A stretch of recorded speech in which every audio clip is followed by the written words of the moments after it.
and I'm looking forward, yeah, really looking forward to tonight.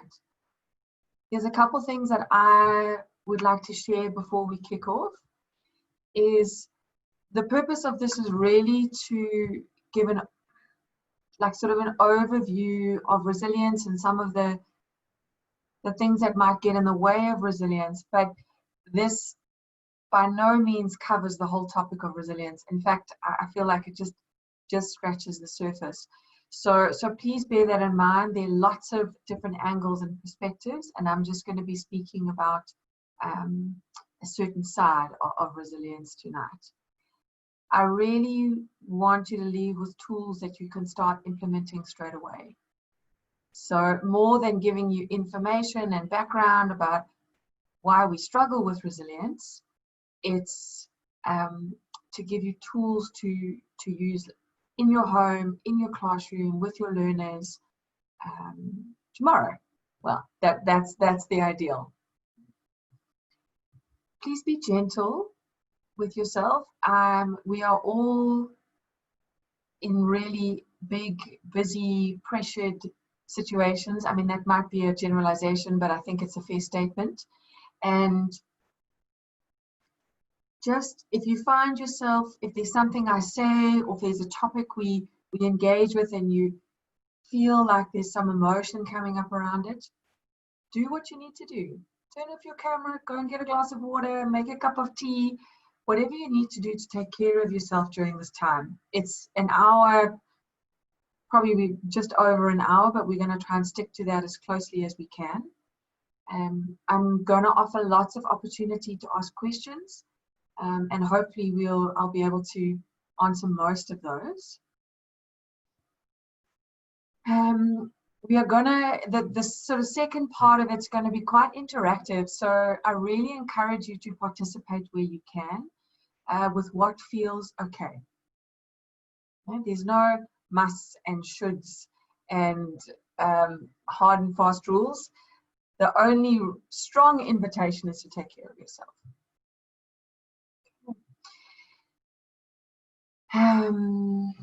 Okay, I suppose I better tell people about me a little bit. There are a lot of people on the call who know me, but my focus, that of Explorare, which is our company, is to support well-being in a variety of situations, but particularly focused on schools, teachers, and learners. I don't need to give you more background than that. I think that's enough. Before we kick off, I just want to take a moment for us to land here. So get comfortable, like really kind of sit back and wherever you are, if you can. And I just would like you to take a moment and turn your head to one side and then very slowly turn it to the other side.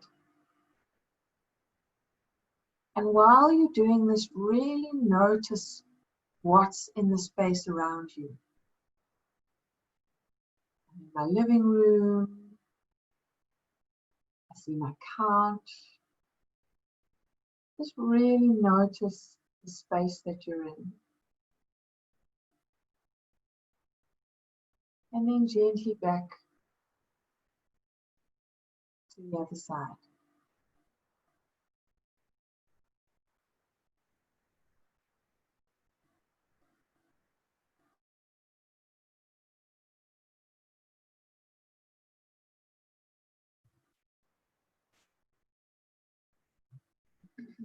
All right. So the first place I want to start is describing resilience. What is it? And I know it's been described as our bounce back factor, our capacity to handle curveballs, but I found this definition of resilience, which I really feel fits the ultimate for me. And that's to be able to trust in your capacity to wisely and compassionately meet whatever comes our way.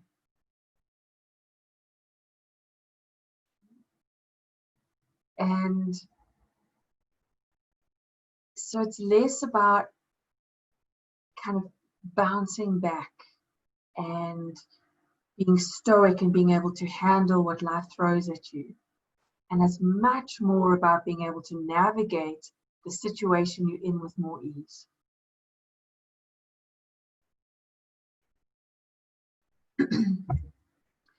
Resilience is in essence about surviving. This is where, you know, like it comes from our survival instincts. And then if we grow our capacity and our container for resilience, then that leads into thriving. But because resilience is linked to survival, we begin to learn and encode messages about coping strategies very, very early on in our development. So when we're born, from that moment, our main aim, our focus is survival. And survive, and then we do certain things and we behave in certain ways to ensure our survival. And this, in the long term, affects how resilient we are. Like, it's literally wired into our nervous systems. And so much of how resilient we are depends on what happens in the formative years, in our early childhood. I think there's a misconception around the thought that it's adversity that increases our resilience. That's part of it, but it's not the whole picture. Adversity helps us to grow and like grow the resilience muscle and stretch our capacity. But it's not the determining factor as to what makes us resilient. What lays the foundation for true resilience is secure and safe attachment when we are developing. And I'm going to dive into attachment and what that means in a little bit. So to kind of sum up that little part, adversity can build resilience, but only if you have a solid foundation to build upon.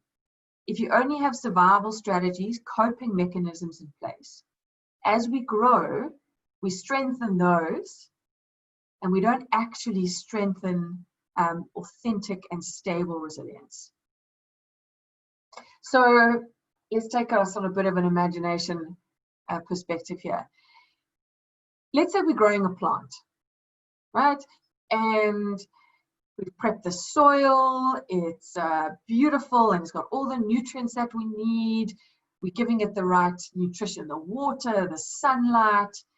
It has all the building blocks to grow into a strong, healthy plant, you know, to grow into its full potential. If when this plant was developing, let's say when it was just like sprouting out the ground, didn't get enough water. And then it got some water, and then kind of didn't really get water, and then it got water, and then didn't get enough sunshine. That's going to impact the growth of this plant.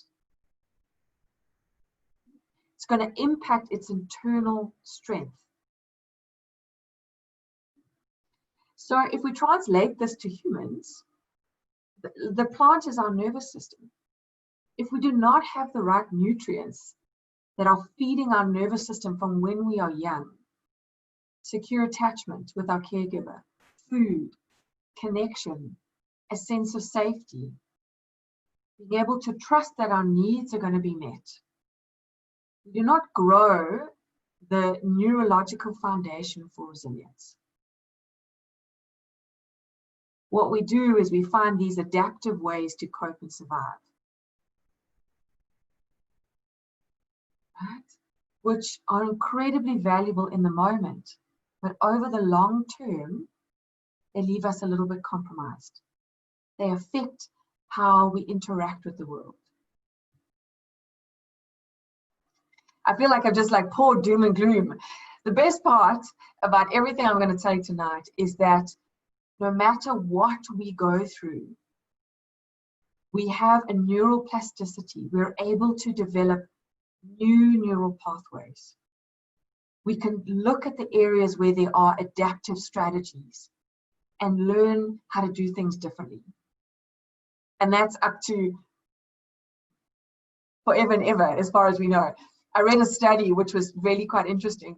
They did this test about how they were tracking new neurons being developed in people all the way up to age 83, and they went, it stops at age 83, and it's like, what do you mean it stops at age 83?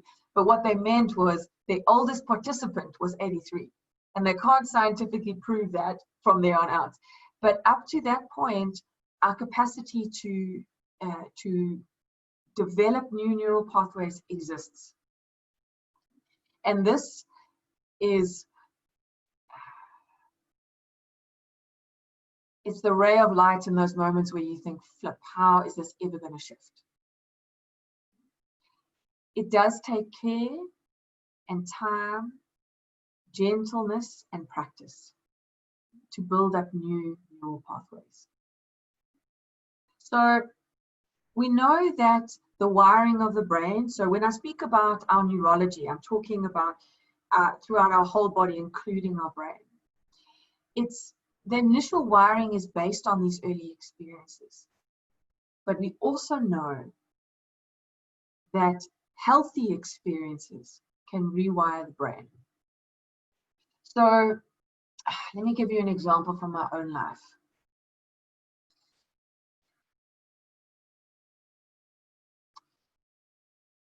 So I didn't have a lot of safe connection when I was growing up.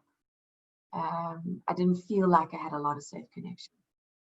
And it was only when I started coming into my 30s, in fact, Lorian sitting over there is one of the incredible people that helped me have a healthier experience, because our connection was incredibly safe. And our friendship helped me to start to rewire some of those earlier patterns. So it's these experiences that help us to kind of get back on track if things got a bit wonky when we were growing up. And I'm mentioning this in particular because this is the opportunity you have for your learners. Many of you asked, how do we help our learners? What can we do? You're going to hear me say this a good few times tonight, and that is relationships. Healthy, stable, connected relationships is the starting block for supporting your learners.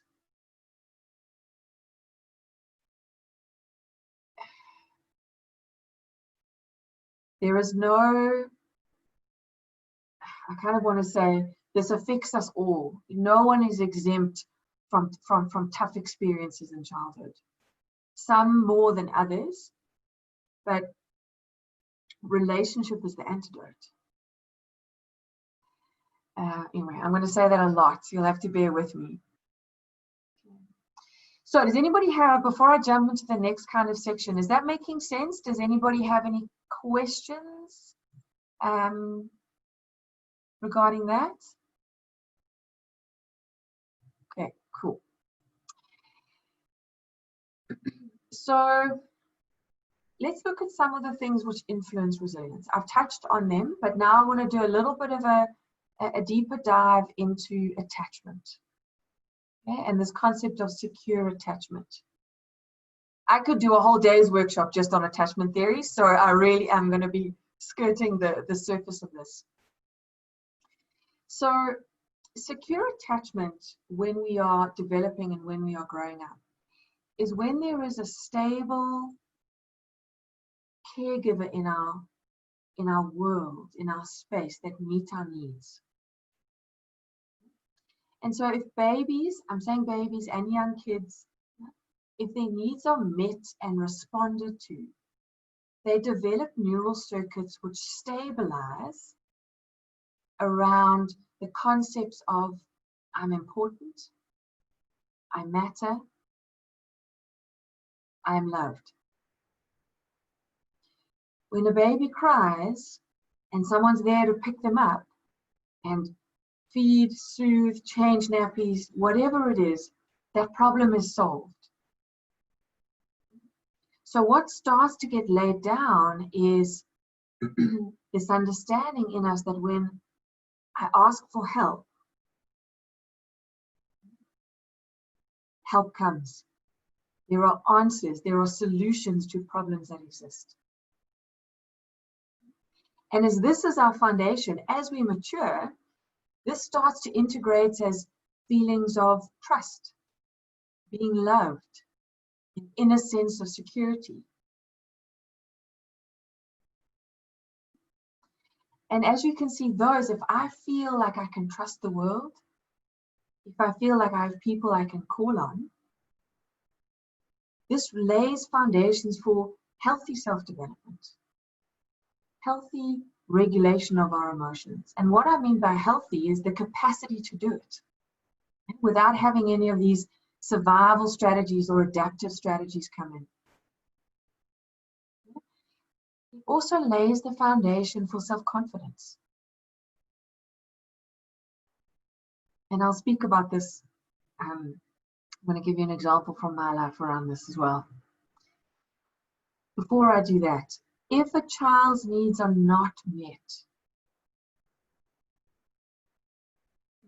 the neural circuits will stabilize around the concepts of I'm alone in the world, I'm not safe, I can't trust people, I'm not good enough. That was a big one in my world. And so this leads to situations where we have to adapt. This little person has to adapt to find ways on how to survive.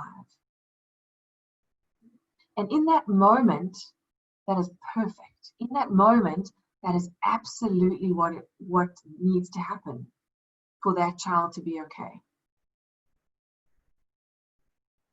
The tricky bit comes is as we grow, remember I said we start to strengthen the survival strategies. And then they get to a point where the survival strategies are not useful anymore. They start harming us instead of helping us. Here's an example from my life. So my mom was very inconsistent in how she met my needs.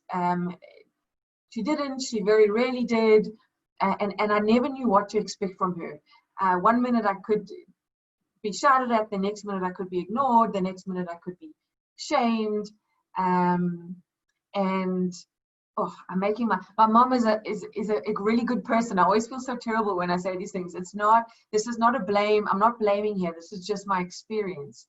And so what ended up happening was I just never knew where I stood. And that left me feeling incredibly unsafe.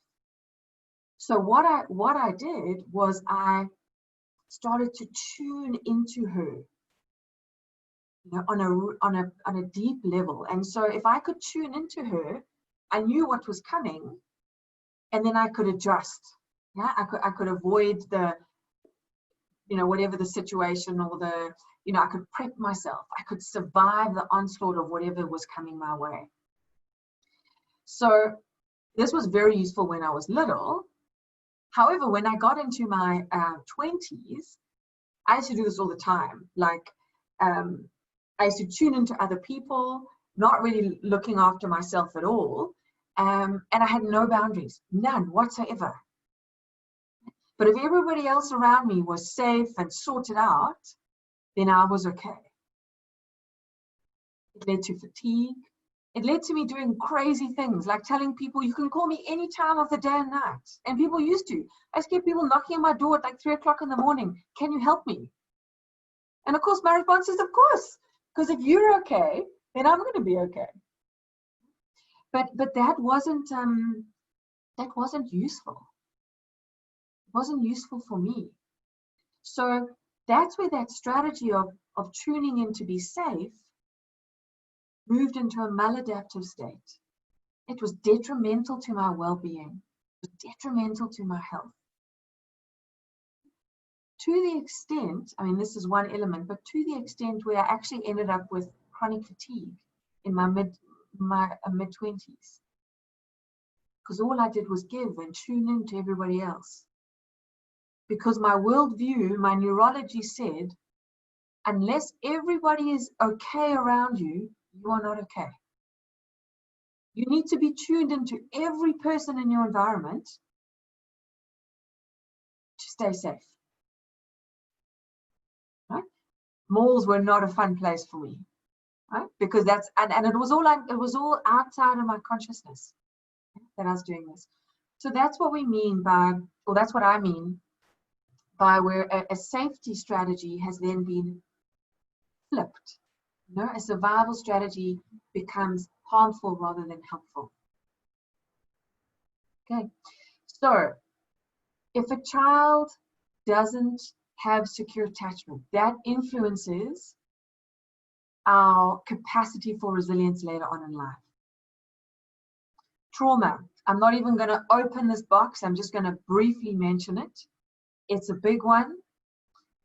We have all been in collective trauma over the last 5 months, which is layered on top of us living in a country where we experience a lot every single day. Trauma interrupts neurological development. In the second webinar, the free one they'll do, we're going to dive a little bit deeper into trauma, what it is, how it affects the body. But if we experience trauma, particularly in those early years from birth, in fact, even from in utero to about age 7, this impacts how our neurology is laid down. Here's an example.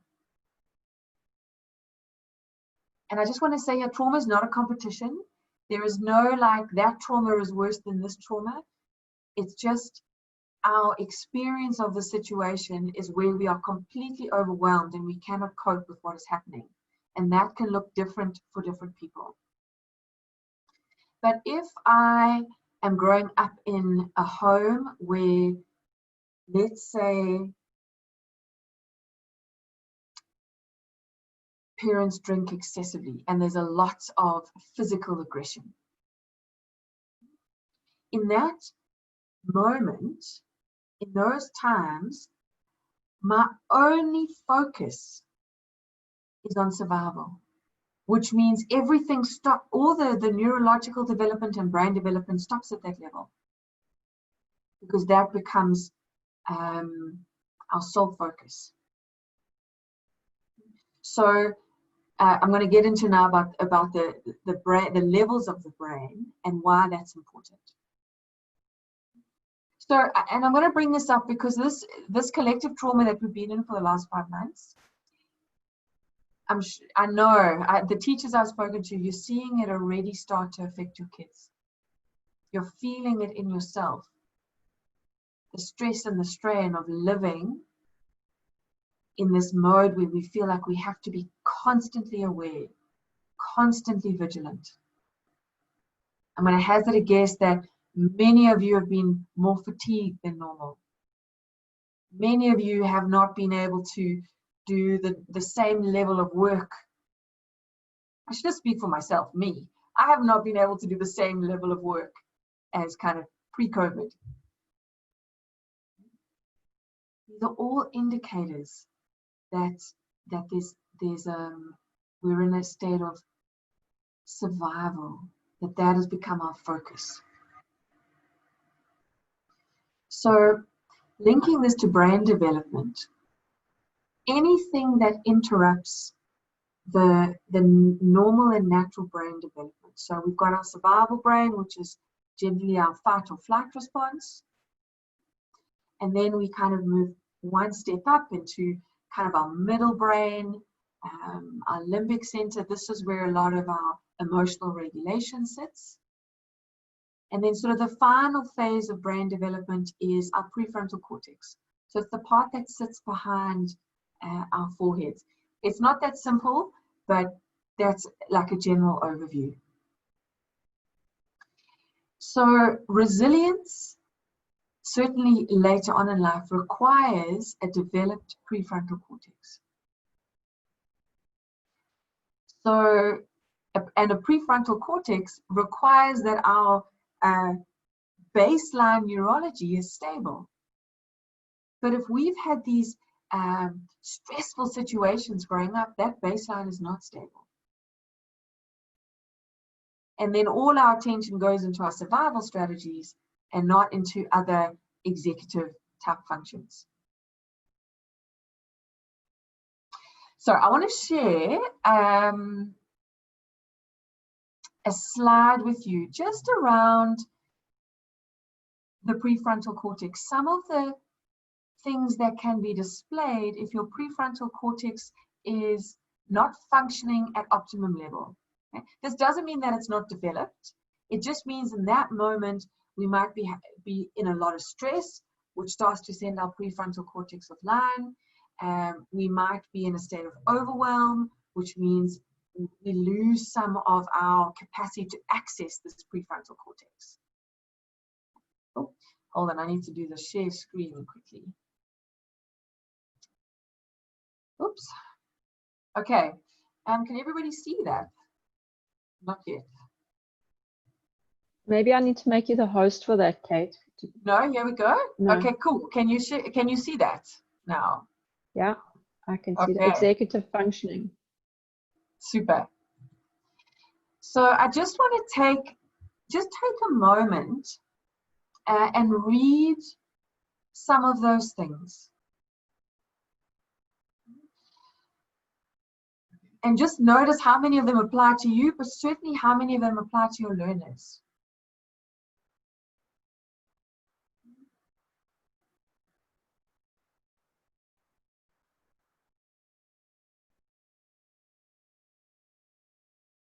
We will send this out with the email that goes out for the recording link. It's a really great one.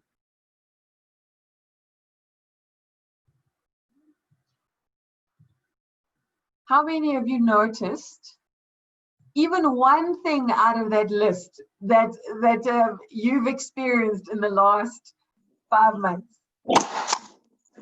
Yeah. Okay, I'm taking it that that's a yes from Leona. Yes. So yes. Okay, Heather's got it. I got a yes there from Heather too. That's I hear. Okay, so our prefrontal Nandi says as well. So our prefrontal cortex is kind of like our higher thinking center. But when we experience big amounts of stress, big feelings, lots of overwhelm, we kind of lose some of the executive functioning. And so when it comes to resilience, the prefrontal cortex helps us in particular with the 3 following things. Attunement. It helps us to notice and attune into another person. Empathy. It helps us make sense of what someone else is feeling. And this is the place we need to access for self-awareness. Making sense of ourselves and our stories. I thought that was a really cool description of self-awareness. So, our prefrontal cortex helps us to manage emotions. So if this development has been interrupted, it's going to affect our capacity to handle what is going on. So I wanted to give you guys some tools here. I feel like I've been talking for an incredibly long time. Okay, so I've got so much to tell you. Can we have 6 hours, please, together? Can we have 6 hours? So prefrontal cortex, we need to keep it online. Okay? And this is linked with some other elements, regulation, which we're going to talk about in a bit. This is potentially one of the keys to helping yourselves and learners be able to cope with what is going on in the environment. So, the first tool I'm going to give you tonight is, and those of you who know me can probably guess what this is going to be. This is being able to name your emotions. Okay. So what happens when we notice what's going on inside and we are able to give it a name is we are kind of coordinating the left and right sides of our brains. So noticing what we're feeling, somatic experience, body-based, right side of the brain. Okay. Then we name it. I don't want to say logical, but logical, rational side of the brain as people speak about it. But what that does is it starts to bring both sides of your brain together. What can happen is that we can get so overwhelmed by the body feeling that sort of the naming part, the part of our brain that likes to name, right, in particular, goes offline. So it's a very, very simple tool. And it takes practice.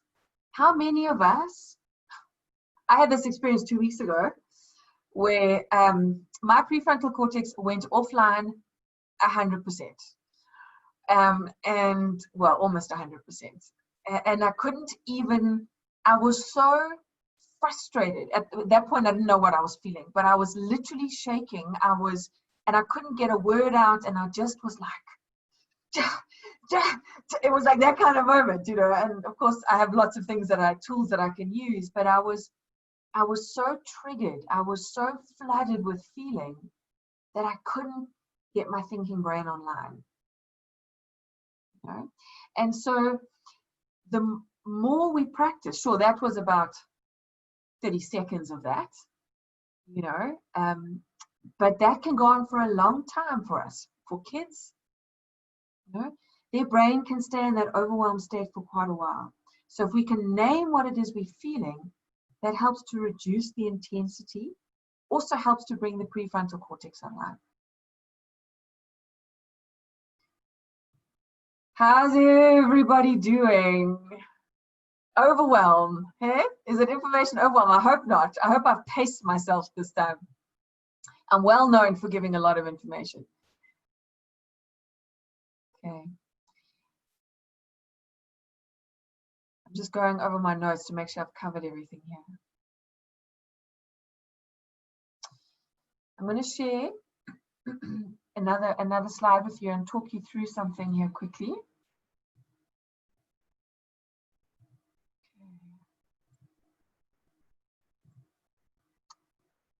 All right. Can everybody see that? Is it big enough? Oh. No, that's not working. Okay, right, got it. So these are the three parts of the brain that I was referring to. So the reptilian brain, I don't know if I quite like that, but it's at the base of our spine, and this is linked a lot to survival. If we feel like our life is threatened, that we are not safe, this part of the brain activates. And then your neocortex, your prefrontal cortex, and even your mammalian brain, which sits in the middle, which is around emotions, goes offline. So if you can imagine, if I'm growing up and now my brain is starting to be developed and I keep having to have these experiences which puts me at risk, I don't have a lot of time, excuse me, to practice being in the prefrontal cortex. Is that making sense? Lauren, am I making sense? I'm just going to check in with someone. Okay, great. You are. Hard talking to us, this with no kind of response. All right. So this is why we're being able to lean into the understanding that we can change, we can grow, we can form new neural pathways is incredibly important, because this is part of what we have to do for ourselves, but it is going to be essential to help your kids stay regulated, keep their prefrontal cortexes online. I'm going to talk about regulation now. You want to stop your screen share, love? I do, absolutely. Everyone reading my notes there. Okay. We're cheating. Perfect. We're cheating. Okay. Before I go into what we can do about it and tools, has anybody got any questions? I feel like that was quite a lot of information. Happy? Okay. Super. What can we do about it? Okay, I've mentioned a few things already. Build, cultivate high quality, safe relationships in your life, and most definitely with your learners. I understand that a lot of you are here motivated by what's happening in your classes. However, we have to grow these tools and these skills first. That is the only way that we are then going to be able to share them with our, maybe not the only way, that sounds very black and white. It has been my experience that the more I grow my capacity and the more I learn, practice, do the different activities, grow my skills, the easier it is for me then to be present with kids, work with kids, help them navigate their way through what is feeling difficult in that moment. Okay. So one of the things that we need to be focusing on is, and this is in ourselves and with kids, is that we have an experience and then we have a response. And when we are in a highly stressed state, so I use the word dysregulated for this, when we're not regulated, when we're not calm, centered, when we're feeling stressed, overwhelmed, unfocused, all of those things we saw in that chart around when our executive functioning is offline. Oh, completely lost train of thought. Okay, so what we need to do is here's the experience and here is the response. And when our prefrontal cortex is offline, we have an experience and then there's a response, or often what is a reaction. The more we can practice these regulation skills, which I'm going to talk about now, self-awareness, we start to make that gap a bit bigger. So we can have an experience. There's a little bit of space before we need to respond. And I don't mean that that's necessarily now there's 1 minute, 5 minutes, but there feels like there's space to make a choice between our between the experience that we're having and how we choose to respond to it. And this, in my opinion, is a space that can keep growing, or should I say deepening. Our capacity to be with something and then choose our response. So if we go back right to the beginning, to the definition of resilience, it's our ability to be with what is happening. And so you can just take a moment to feel into how much we need to widen this in ourselves and in our kids to be able to cope with what's going on right now.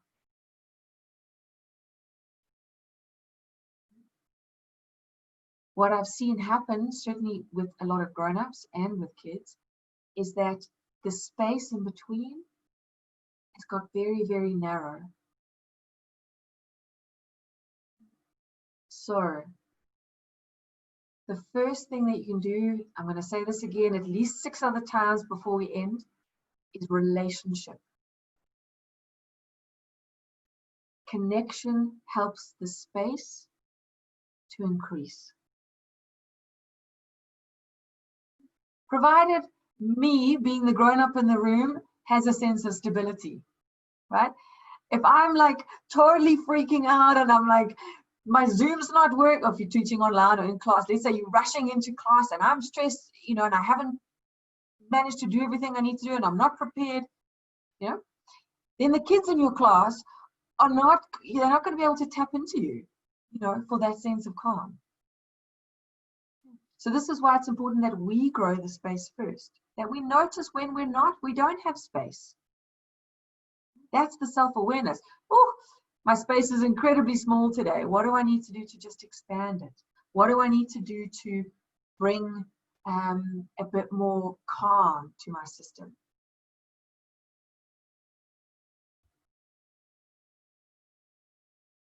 Yeah.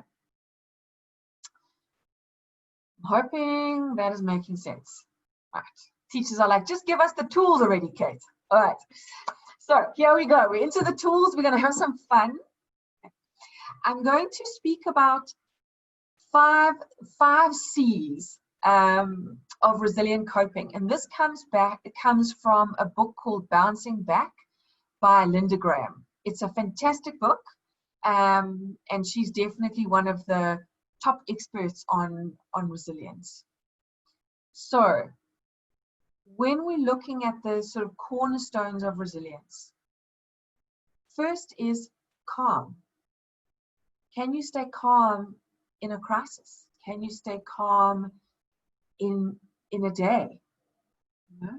Can you stay calm when you feel like the world is asking a lot of you? Clarity is the second C.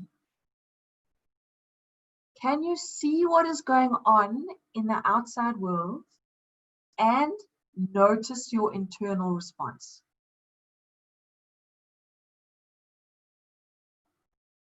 Connection. Can you reach out for help as needed? This is a big one. When we are in overwhelm, when we are feeling stressed about our survival, connection with ourselves and connection with others can get really tricky. Unless one of the things you learned when you were growing up was that connection is safe. If I ask for help, I'll get it. Then reaching out becomes a little bit easier. Okay. The fourth C is competence. You feel like you can trust. You know that you have skills to manage this situation. You've got tools in your toolkit. Say that again, Kate. My Wi-Fi went dodgy. Is competence. So you feel like you have skills to navigate tricky situations or life, and that you've got tools in your toolbox, like naming your emotions, as an example. And then the fifth C is courage. You have faith in yourself that you'll be able to find a way through, even when it's tough. Okay, so, I'm not doing so well with time here. Sorry guys, we're gonna go a little bit over. Calm. I'm gonna give you a tool that you can use to practice increasing the space. Okay, and those of you that have done any of my previous workshops or anything, you probably would have come across this before. It's used in a lot of mindfulness techniques, and that's a body scan. Okay, part of being able to stay calm is being able to be okay with what we are feeling in the body. Right? So if I start to feel, let me give you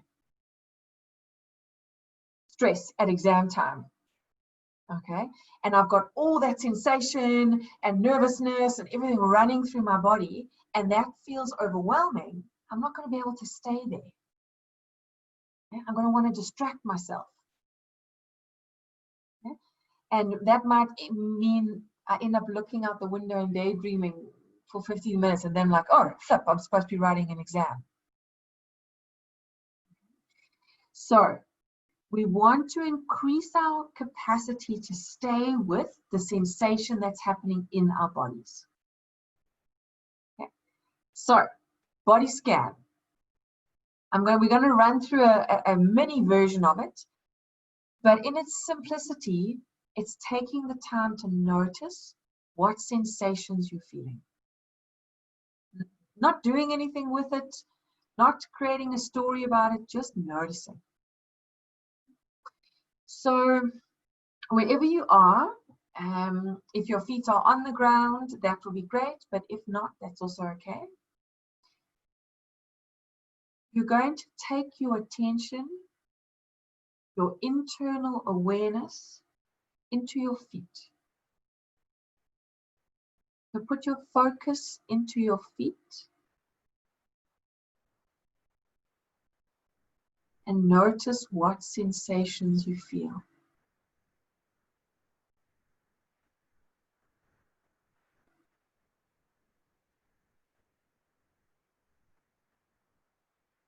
And if you're not noticing any sensations, it's also good. There's no right, there's no wrong. It's just about the practice of dropping your awareness inside and noticing.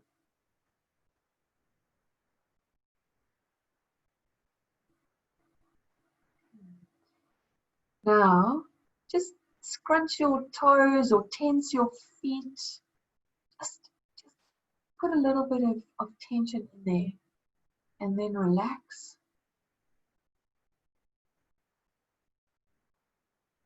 And see what you notice now.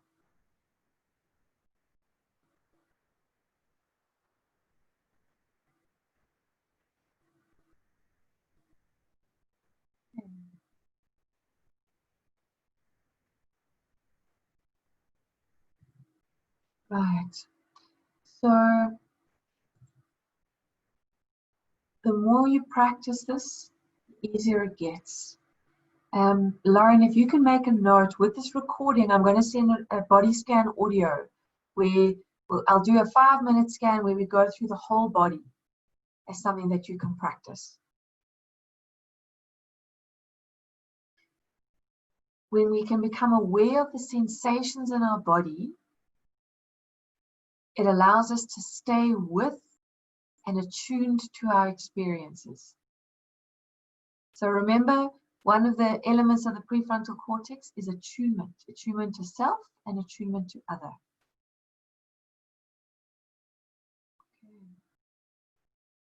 Right, the next one is clarity. So the tool for clarity is that, remember, clarity was like we can clearly see what's happening inside and what's going on outside. So this builds on the body scan. So now we've noticed sensations, and now we are going to name what we are feeling. Name what we are feeling. That's the skill. That's the tool here. The second part to this is understanding why you are feeling what you are feeling. And this is where the space starts to increase between the experience and the response. So in my example the other day, I did not have the capacity. I had no space between my experience and my response. But very often I'm able to sit in a situation, notice what I'm feeling, name it, understand why I'm feeling that feeling, and then be able to make a choice. So naming your emotion and understanding why you're feeling it, or what might be causing us, or yeah, I suppose causing us to feel that, we get insight. And again, this takes practice. The more we do it, the more intimately we get to know ourselves, the easier it is to find the message. Okay. Connection. Okay. This is about being able to reach out for help as needed from others, but also to connect into yourself.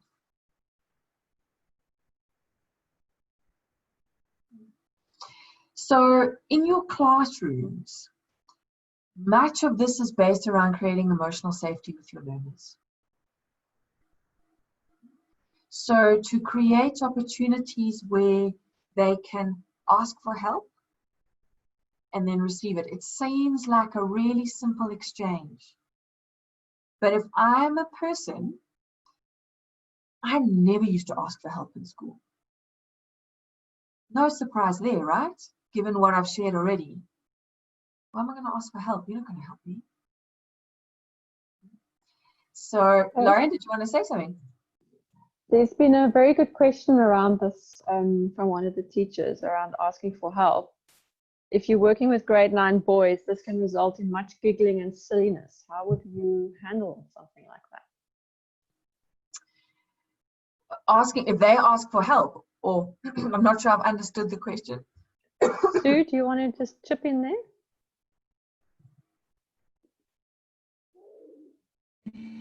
Hi, so Oh, hold on. Let me unmute you. Wait. Okay, go for it. okay, so it was really to do with clarity and calmness. When we want to do the body scan or naming the emotion, if I had to work with the grade 9 boys and say, right, name your emotion, let's close our eyes, do a body scan, it's going to be a lot of, they will be giggly boys and silliness, and because I've tried it and I didn't know how to develop it in a way that would make them feel, I get why they're doing it, because they're uncomfortable and they don't know how to handle that. So what do I as a teacher do?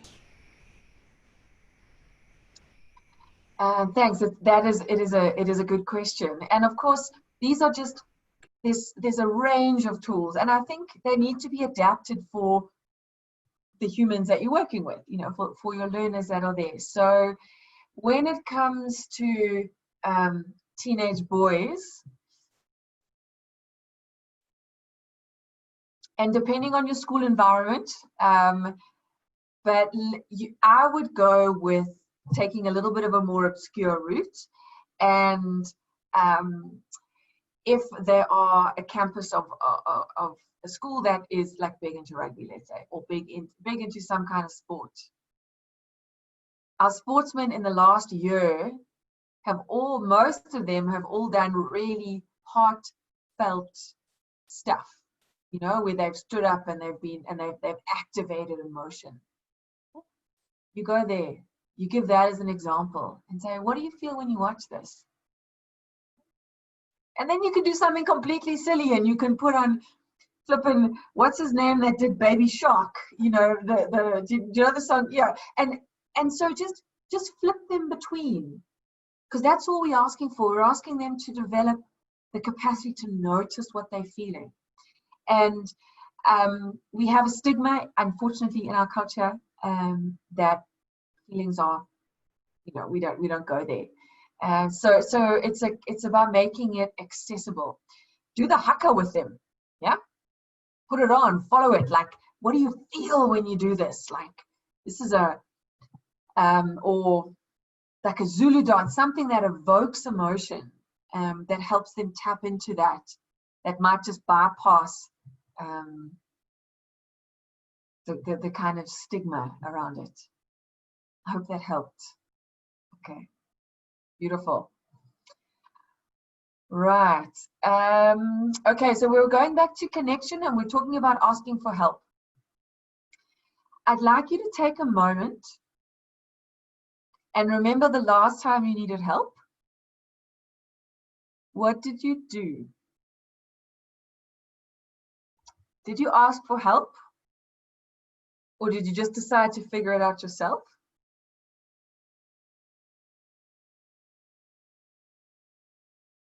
How many of us are good at asking for help?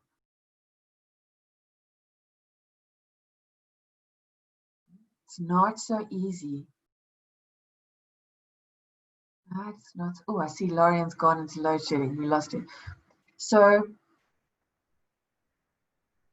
this is important to remember, because for many of us, asking for help put us into situations that were dangerous. Our perception of them is that they were dangerous. So I'm a learner in your class. We're 4 months into COVID. We're doing online lessons. I don't know what's going on. I'm in maths, which I already struggle in. How much capacity, how much resilience to deal with the moment is available to that learner?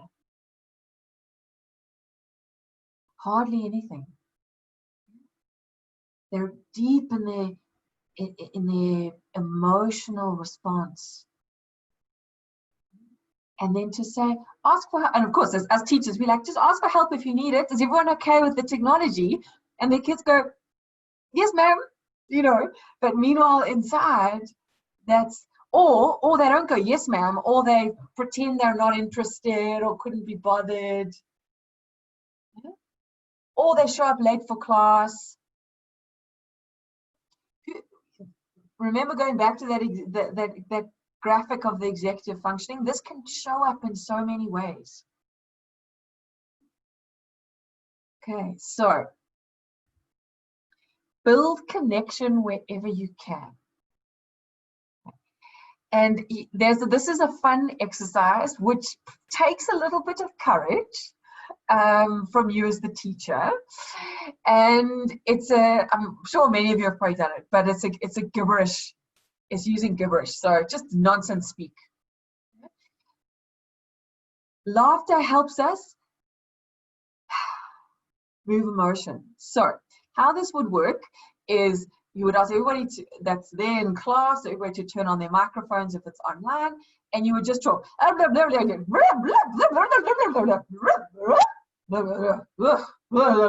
you just do it for 2 minutes, a minute. And just notice what happens to the environment. Just notice.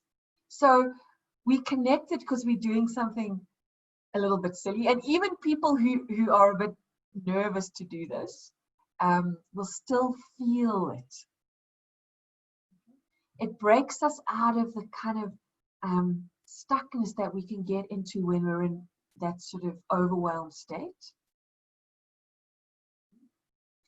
So I love gibberish. I remember I could not do this for the longest time. I had one of my teachers out of school when I was learning about a completely different subject. We would dialogue like this, and I just couldn't do it for like the first 5 times. And then when I did it, I was like, oh, shy and embarrassed and all these feelings that come up. But ultimately, I got there. And now it's incredibly liberating to just be able to do that. So it may or may not work for your class. It may depend on the grade that you're in. Younger kids are going to jam with this 100%. Your grade 12 girls, maybe not so much. But try it anyway. Okay. And then around this connection is, oh, okay, Sue says that's brilliant. Like Sue says, you can use numbers instead of words. That's also a lovely way of doing it. So anything that just breaks the pattern, that provides you an opportunity to do something together. Okay, so connection. All right, connection, doing emotional check-ins, doing body scans together, talking about load shedding, the frustrations around that. Anything that starts to build cohesion, that finds links between you and me, starts to build connection. Okay, this is one of my favorite ones. This is on competence. Remember, none of these are going to solve the problem. Okay, but what we're doing here is each of these tools can work towards building a set of skills and helping kids have things in their toolbox that they know they can pull out when things get tough. So, competence, to feel competent at something, I mean, I have to say it's one of the most stabilizing senses for me. It's a stabilizing emotion. So, when you encounter yourself or a young human saying, I can't do this, invite them to add yet onto the end of the sentence. And even now, just take a moment in your own mind to repeat. So if you just say to yourself, I can't do this.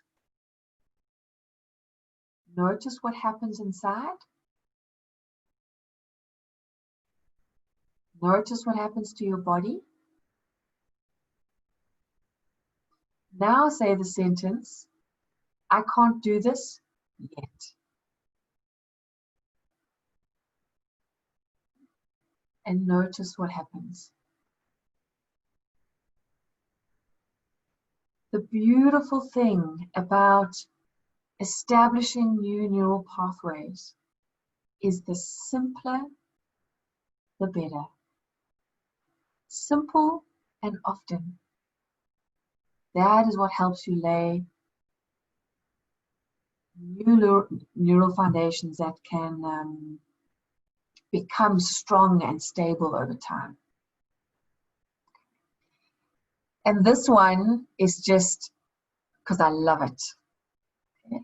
When kids are struggling, if you're in a space, if you have capacity to do this, say to them, borrow my trust. Borrow it. Borrow my belief that you can do it. Borrow my calm. I have lots of calm. Why don't you borrow some of it? You might not believe that you can do it, but I believe you can do it. Borrow some of my belief. It's it feeds back into connection. It feeds back into helping someone stabilize, regulate. Okay, I might not be able to do it, but someone can help me do it. They might not believe you at first, but the more that we can invite, it's okay. Like, you can't do it today, I can help. And it's a really lovely, kind of gentle way to offer support. Okay, and then the last C is courage. An incredible one to do is just kind of like at the end of, maybe it's the end of the class or end of the day or at the end of the week with your group of learners or even with yourself. Find a moment, remind yourself of when you were courageous. In that day, in that lesson, point out to learners, hey, I know that took a lot of courage. You know, I saw that took courage. So we're pointing out that we do have strength, we do have courage.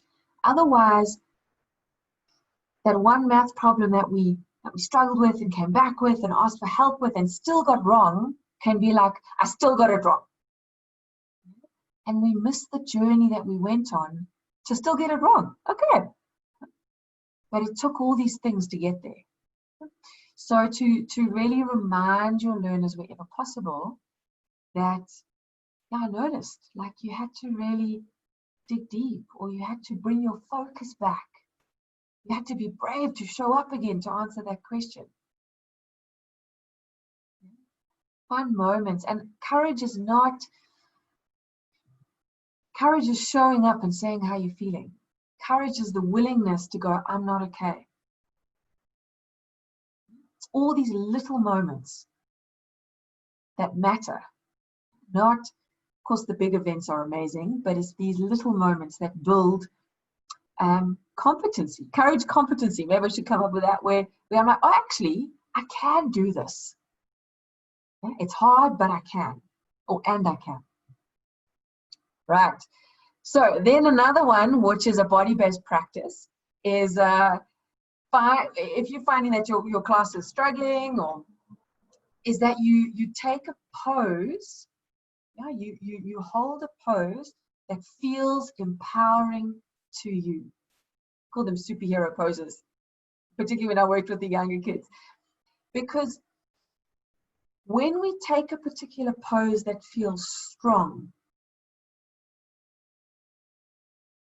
we create an opportunity to have a different experience, and then to start engage, and then, so you said this in a better way, let's just do it. It's so hard to, body-based practices. So take a moment to feel into what would feel like I'm strong.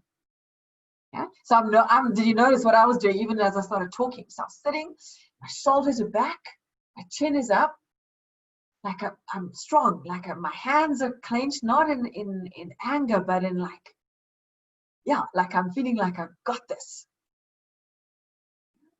And so you can just hold that even for a minute. And it starts to shift how we're feeling. Using the body, getting into the somatics, is a potent way of supporting kids to grow resilience. In the next webinar, we're gonna look at more body-based practices. Because remember, if your children are struggling, or if you personally are struggling and your prefrontal cortex is not online, your thinking brain is not that available. So to think your way back to regulation becomes incredibly tricky. Use the body. Use movement, use sound. Put your favorite song on those moments where you are feeling like you just can't. You don't have it today. Maybe it's a poem. Maybe it's an inspirational YouTube video. Something that helps you, something that reminds you of what courage feels like. And that we do have access to it.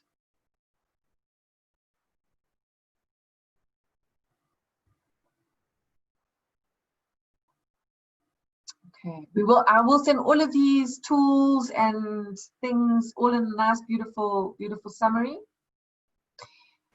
What I want to say is really, really important is that it's about practice.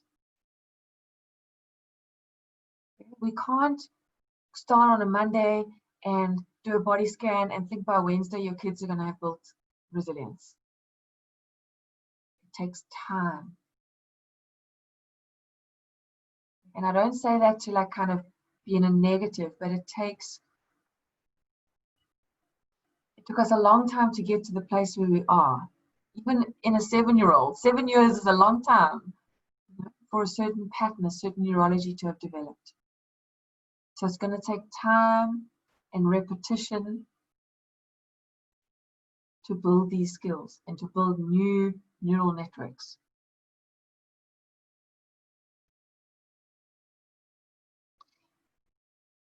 And I think the last thing I want to say is it's not big things.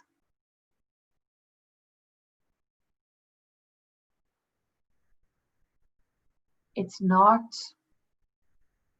kind of grand gestures. It's the willingness to continue to show up every day, to even in the face of our grade 9 boys giggling, to find another way to meet them. That takes courage, that takes resilience, because there's a part of it just goes, oh, they must just sit down and do their math homework. Right? So we are all now going to be going through a time of needing to expand our capacity around resilience. It doesn't take anything fancy. Just consistently showing up to what's going on and helping ourselves and kids grow skills to be able to do that.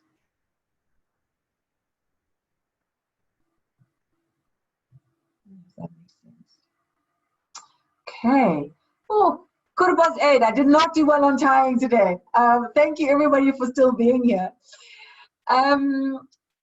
I will not be offended at all if you leave at this point. But let's open for questions. I just want to double check. I think I've gone through everything. Would you like a little summary overview, or you guys are you doing okay? Sue, I can't hear you. Did you say? Oh no, I just said it's fine. I'm fine. Oh, Sorry, okay. you wanted us unmuted for the. Okay. No, not at all. I thought you wanted to make a comment or. Okay. So. My comment is, whoopee, you did great. Yay! Sue's one of my big fans. I love Sue. Sue's one of actually, I'll tell you, Sue is one of the amazing facilitators that holds a support pod for teachers that happen once a month, where you can just drop in and be together, and she takes you through these beautiful storytelling sessions to grow capacity, to grow emotional awareness. So anyway, she's an advocate of this work. All right. Any questions from anybody? There were a couple of questions that were submitted. I just need to find them to answer them. I'm hoping I've answered a lot of them already. Is there anything specific? Is anybody in a specific situation that they'd like some feedback on? I understand that, oh, maybe I don't. My perception is that I feel like I want to give you so much more, and I haven't given enough, but I'm hoping that there's some tools that you can take home with you, and I really hope that you join us for the second webinar, because that's going to go more into speaking about trauma, and looking at more tools to navigate that tricky space, which is, I think, what you're finding a lot of your learners are in at the moment. They're in a trauma response. They're playing out a survival strategy at the moment, just to be able to cope.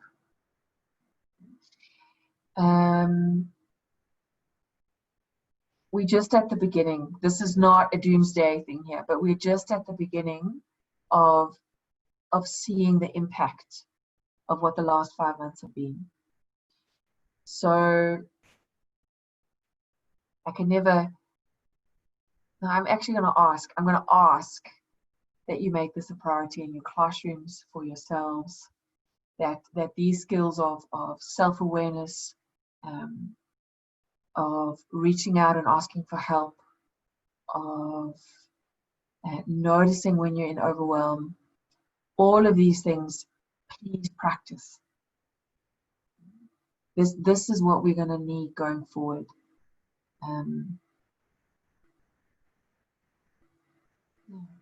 Okay, well, I won't hop on if nobody's got any questions.